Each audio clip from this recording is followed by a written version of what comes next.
Assalamualaikum warahmatullahi wabarakatuh. Apa kabar Ananda Salih wassalihah di rumah? Alhamdulillah. Ayah bunda juga? Alhamdulillah. Demikian harapan Bu Ilmi, sama seperti kondisi Bu Ilmi saat ini. Alhamdulillah, semoga kita sampai saat ini selalu dalam keadaan sehat walafiat, dalam keadaan selalu dilindungi oleh Allah Subhanahu wa Ta'ala. Amin, amin ya Rabbal Alamin. Ananda Sholih washolihah di rumah, bagaimana? Masih semangat belajarnya? Alhamdulillah. Ya, kali ini Bu Ilmi datang membawa sebuah kisah untuk memotivasi anak-anak supaya lebih semangat lagi belajarnya, lebih bersabar ketika menghadapi wabah, ya. Nah, kisah kali ini yang akan Bu Ilmi sampaikan adalah kisah perjuangan Nabi Ibrahim beserta Bunda Hajar serta bayi Ismail. Siapa tahu kenapa Bu Ilmi memilih kisah ini? Ahsantum, betul semuanya. Karena kita sudah berada di hari apa ini? Ya, tanggal keberapa? Insya Allah hari ini kita memasuki hari ke-7 di bulan Zulhijjah. Berarti beberapa hari ke depan kita akan memperingati apa? Iya, pinter semuanya ya. Setiap kita memasuki bulan Zulhijjah pasti sudah tergambar kita akan menghadapi ibadah di dalam agama Islam, yaitu apa? Ibadah haji tentunya, dan ada hari raya lain. Hari raya apa? Betul, hari raya Idul Adha atau hari raya Idul Kurban. Siapa yang sudah bersemangat menyambut hari raya Idul Adha? Alhamdulillah, semuanya bersemangat. Ya, itulah mengapa pada kali ini Bu Ilmi membawakan kisah Nabi Ibrahim dan putranya Ismail serta Bunda Hajar, ya. Karena kisah ini sangat menarik dan tak pernah bosan kita mendengarnya. Iya, oke. Baik, tanpa berpanjang kalam, Bu Ilmi akan mulai kisah ini. Sepertinya anak-anak semua sebagian besar sudah mendengar kisah ini, bukan? Ya, tapi tidak mengapa, Bu Ilmi akan mencoba mengingatkan kembali supaya kita bisa meniru semangat, kesabaran, dan ketakwaan Nabi Ibrahim, Ismail, serta Bunda Hajar, ya. Oke, dengarkan kisahnya baik-baik.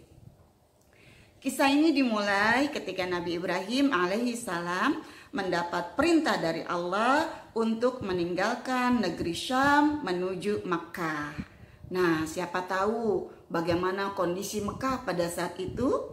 Ya, betul. Sebagaimana dikisahkan dalam buku-buku, diceritakan bahwa daerah Mekah merupakan sebuah lembah yang sangat tandus, lembah yang kering, yang diapit oleh gunung-gunung batu. Matahari di lembah tersebut sangat terik, sehingga tidak ada makhluk, manusia maupun hewan yang kuat di daerah tersebut. Karena teriknya matahari mampu membakar kulit mereka. Tak ada pohonan yang tumbuh subur di sana, bahkan tak ada air sama sekali. Maka wajar kalau lembah tersebut tidak dipilih oleh manusia sebagai tempat tinggal, ya. Nah, kondisi yang seperti itu dengan keadaan matahari yang sangat terik di siang hari, bahkan dikisahkan kadang-kadang malam harinya menjadi sangat dingin, cuacanya sangat ekstrim daerah Mekah. Kesanalah Nabi Ibrahim diperintahkan oleh Allah untuk membawa keluarganya, yaitu istrinya yang tercinta, Bunda Hajar atau Ummu Ismail, serta anaknya yang masih bayi yang bernama Ismail. Bunda Hajar tanpa banyak bertanya mengikuti kemana Nabi Ibrahim pergi. Karena Bunda Hajar merupakan seorang istri dan ibu yang solehah, sehingga hanya taat dan patuh kepada perintah suami. Sampai di Mekah, tentu saja Bunda Hajar bertanya-tanya dalam hati, mengapa Nabi Ibrahim membawa dia beserta bayi Ismail ke tempat yang seperti itu, yang tandus, tanpa tumbuhan, tiada air, tak ada manusia yang tinggal di sana. Sampai di Mekah, Nabi Ibrahim meninggalkan Siti Hajar atau Bunda Hajar bersama bayi Ismail di bawah sebuah pohon yang tumbuh di situ. Pohonnya cukup besar sehingga dipilihlah tempat itu sebagai satu-satunya tempat untuk berlindung dari terik matahari. Di sanalah Bunda Hajar dan bayi Ismail ditinggalkan oleh Nabi Ibrahim. tanpa berpesan dan berkata apa-apa. Kemudian Nabi Ibrahim meninggalkan Bunda Hajar dan bayi Ismail. Bunda Hajar kaget dan bertanya-tanya dalam hati, mengapa Nabi Ibrahim memperlakukannya seperti itu. Lalu Bunda Hajar mencoba bertanya kepada Ibrahim yang saat itu sudah berlalu meninggalkan dia. Maka Bunda Hajar berlari mengejar Nabi Ibrahim sambil memanggil-manggil Nabi Ibrahim. Ya Ibrahim, wahai Ibrahim. Lalu Bunda Hajar terus mengejar Nabi Ibrahim. Tapi Nabi Ibrahim sedikit pun tidak menoleh, tidak menengok kepada Bunda Hajar. Nabi Ibrahim terus berlari meninggalkan Bunda Hajar dan bayi Ismail. Bunda Hajar pun dengan bersemangat selalu mengejar kemana Nabi Ibrahim pergi. Dikejarnya Nabi Ibrahim sambil berteriak-teriak memanggil Nabi Ibrahim. Ya Ibrahim, wahai Ibrahim. Tapi Nabi Ibrahim tetap tidak menoleh, tidak menengok kepada panggilan Bunda Hajar. Ya Ibrahim, wahai Ibrahim, aina tadhabu? Kemana engkau akan pergi? Wa tatrukuna bihadzal wadi, dan meninggalkan kami di lembah ini. Alladzi laisa fihi insun wala syai', yang tidak ada manusia atau tanpa bekal apa-apa. Kata Bunda Hajar kepada Ibrahim. Namun Nabi Ibrahim tetap saja pergi meninggalkan Bunda Hajar tanpa menoleh sedikit pun ke belakang. Dan Bunda Hajar kembali mengejar Nabi Ibrahim, memanggil-manggil Nabi Ibrahim, berharap Ibrahim berhenti sejenak dan menerangkan apa maksudnya Ibrahim meninggalkan dia bersama bayi Ismail di tempat seperti itu. Namun Nabi Ibrahim tak menoleh sedikit pun. Nabi Ibrahim terus berjalan meninggalkan Bunda Hajar. Bunda Hajar terus tergesa-gesa mengejar Ibrahim sambil berteriak memanggil, ya Ibrahim, wahai Ibrahim. Nabi Ibrahim tetap saja meneruskan langkahnya. Lalu Bunda Hajar untuk terakhir kalinya bertanya kepada Nabi Ibrahim, wahai Ibrahim, Allahu amaraka bihadza? Apakah Allah yang memerintahkan engkau berbuat seperti ini? Lalu Nabi Ibrahim menghentikan langkahnya dan berkata, na'am. Maka Bunda Hajar dengan hati tenang dan tegas dia berkata, idzan la yudayyi'una. Kalau begitu, Allah tidak akan menelantarkan kami. Allah tidak akan melupakan kita. Begitu kata Bunda Hajar ketika menjawab bahwa apa yang dilakukan Nabi Ibrahim, meninggalkannya bersama bayi Ismail adalah atas perintah Allah. Masya Allah. Luar biasa Bunda Hajar, bukan?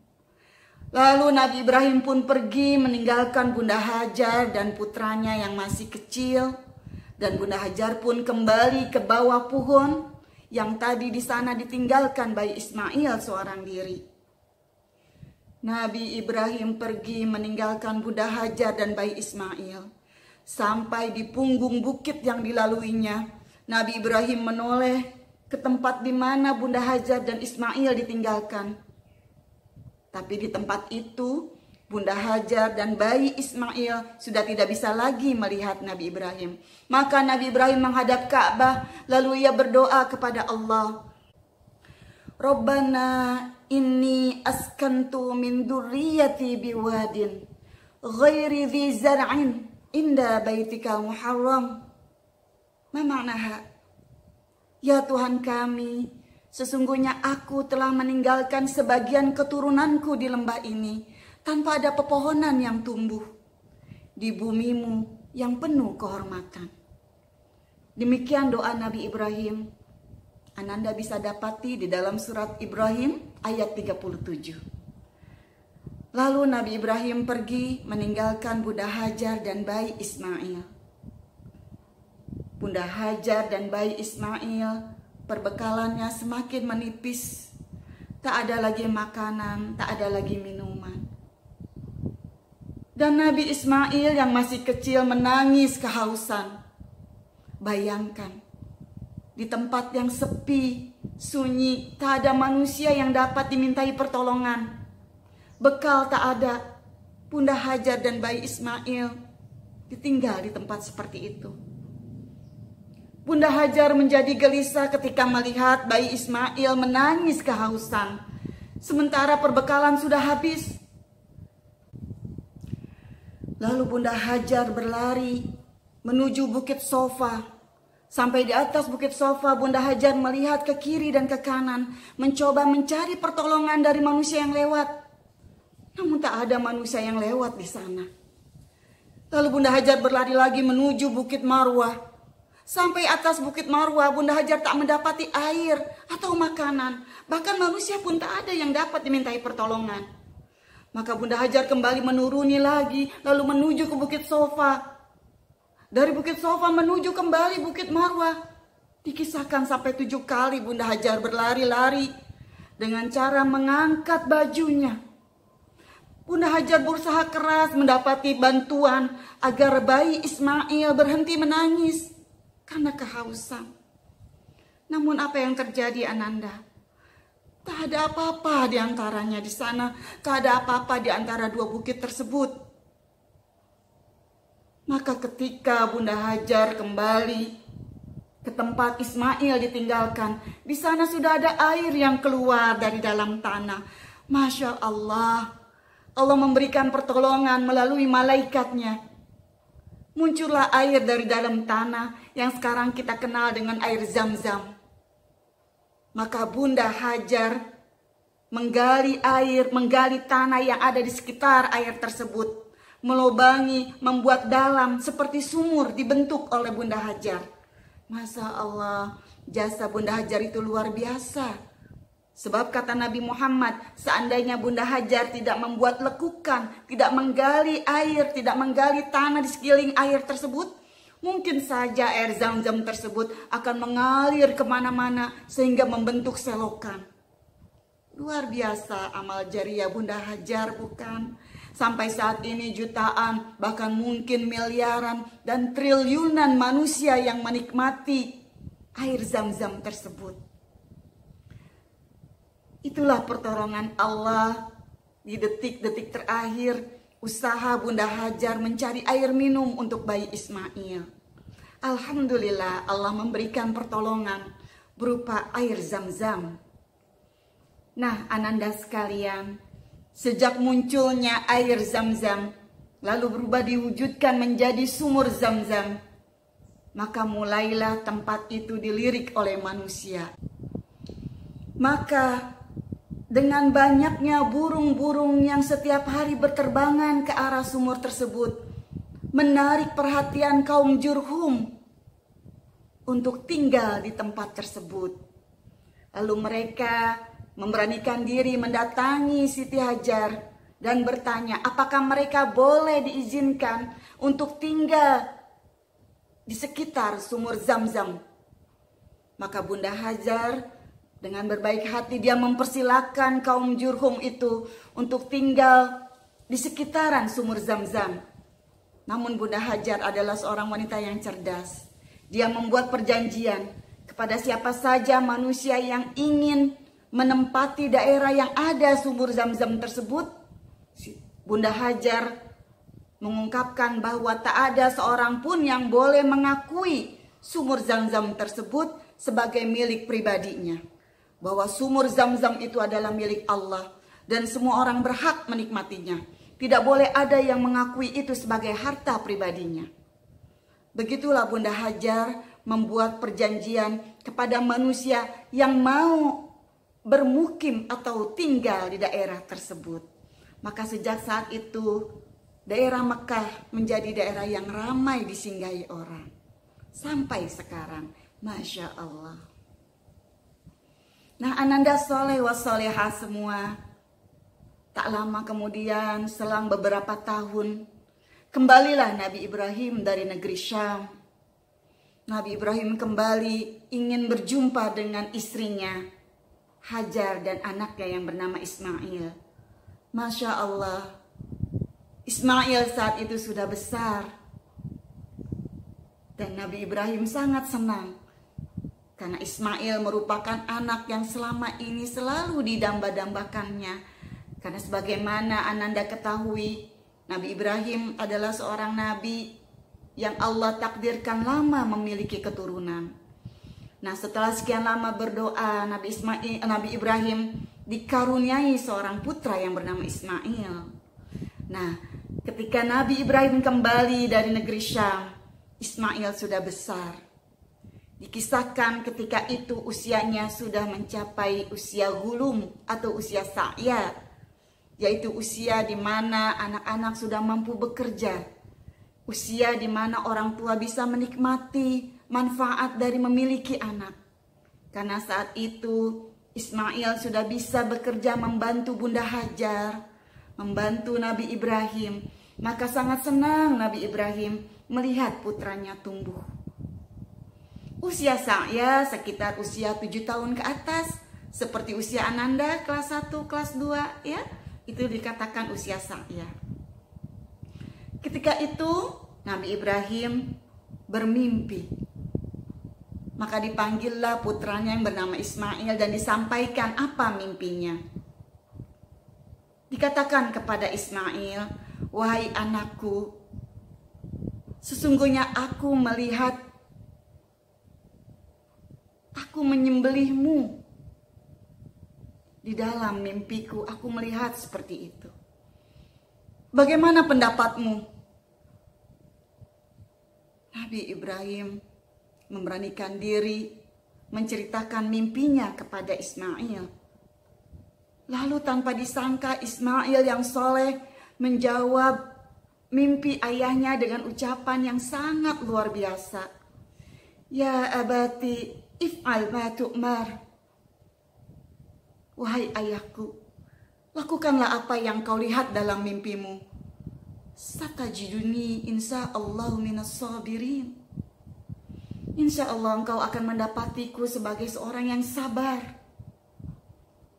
Begitu kata Nabi Ismail ketika mendengar bahwa ayahnya bermimpi menyembelih dia. Dan Ananda tahu, menurut para ulama, mimpi para nabi adalah merupakan wahyu yang harus diikuti perintahnya. Dan mimpi Nabi Ibrahim itu diceritakan di dalam surah As-Saffat ayat 99 sampai 111. Nanti Ananda bisa baca bersama Bunda ya.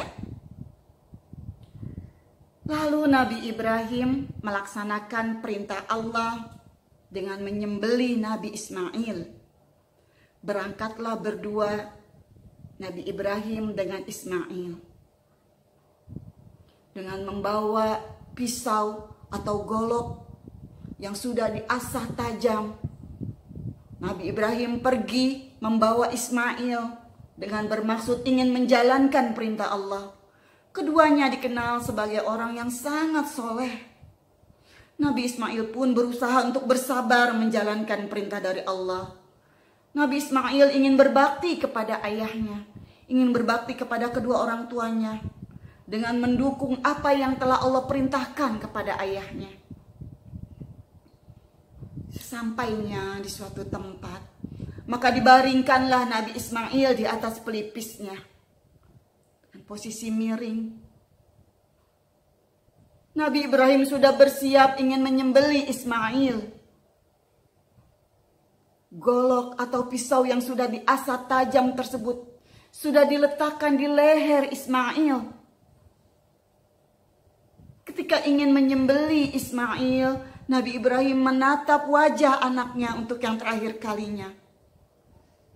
Maka sekali lagi ketika golok tersebut sudah ditempelkan ke leher Ismail, tiba-tiba Nabi Ibrahim mendengar wahyu dari Allah yang membenarkan bahwa Nabi Ibrahim adalah seorang yang beriman, yang taat kepada perintah Allah. Maka atas ketaatan Nabi Ibrahim tersebut, Allah mengganti Ismail dengan seekor kambing yang besar. Maka apa yang terjadi? Dengan izin Allah ternyata yang disembelih bukan Ismail, melainkan seekor domba, seekor kambing yang besar. Masya Allah, Allahu Akbar. Allah sudah mengganti kesabaran Nabi Ibrahim dan Nabi Ismail dengan menggantikan Ismail dengan seekor kambing yang besar. Masya Allah. Nah, Ananda sekalian, disinilah disyariatkannya umat muslim untuk berkurban. Kisah inilah yang diangkat, kewajiban berkurban untuk kita semua. Luar biasa bukan? Ananda bisa bayangkan bagaimana rasanya kalau kita ingin disembelih oleh ayah kita sendiri. Masya Allah. Ismail merupakan anak yang soleh. Ismail berusaha bersabar dalam menjalankan perintah Allah. Ismail merupakan anak yang soleh, ingin taat dan patuh kepada perintah orang tuanya. Itulah sikap yang harus kita ikuti. Ananda yang soleh dan soleha di rumah harus mengikuti perintah Allah, harus mengikuti perintah orang tua selama perintah tersebut benar adanya dan atas perintah Allah. Nah, kisah ini menunjukkan kesabaran yang luar biasa. Dan kisah ini juga menunjukkan bahwa setiap manusia yang beriman pasti akan diuji oleh Allah. Ananda ingat bagaimana awal pembelajaran KBM kita, KBM online, Ustadz dan Ustazah sudah memotivasi Ananda bahwa saat ini kita semua sedang diuji oleh Allah. Diuji dengan wabah corona. Sehingga kita pun harus bersabar untuk menghadapi ujian ini. Dan Allah sudah menyatakan di dalam Al-Quran, surat Al-Baqarah ayat 155, dalil yang Ananda wajib hafal bukan? Bahwa setiap manusia pasti akan diuji. Ujian Nabi Ibrahim, ujian yang dihadapi oleh Ismail dan Bunda Hajar, itu sangat besar. Dan tidak ada artinya apabila dibandingkan dengan ujian yang kita hadapi sekarang. Nah, di sini Bu Ilmi ingin menyampaikan bahwa dalam taat kepada Allah pun membutuhkan kesabaran. Kita sabar menghadapi musibah, ujian berupa musibah pandemi corona ini. Sehingga anak-anak harus bersabar dengan belajar di rumah dulu bersama Bunda. Kami guru-guru pun bersabar untuk mengajar di rumah. Mengajar dari rumah dengan berbagai macam kendalanya. Kita hadapi bersama. Insya Allah ujian ini akan meningkatkan derajat kita di hadapan Allah Subhanahu wa Ta'ala. Ingat apa kata Nabi Muhammad? Ujian atau musibah itu akan menghapus dosa kita. Akan memberikan kita banyak kebaikan. Dan akan mengangkat derajat kita di hadapan Allah Subhanahu wa Ta'ala. Nah, Ananda sekalian, itulah kisah Nabi Ibrahim dan Nabi Ismail. Semoga Ananda semua dapat mengambil hikmahnya dan tetap bersemangat dalam menghadapi ujian ini. Terima kasih atas perhatiannya. Jazakumullah khairan kasiran. Wassalamualaikum warahmatullahi wabarakatuh.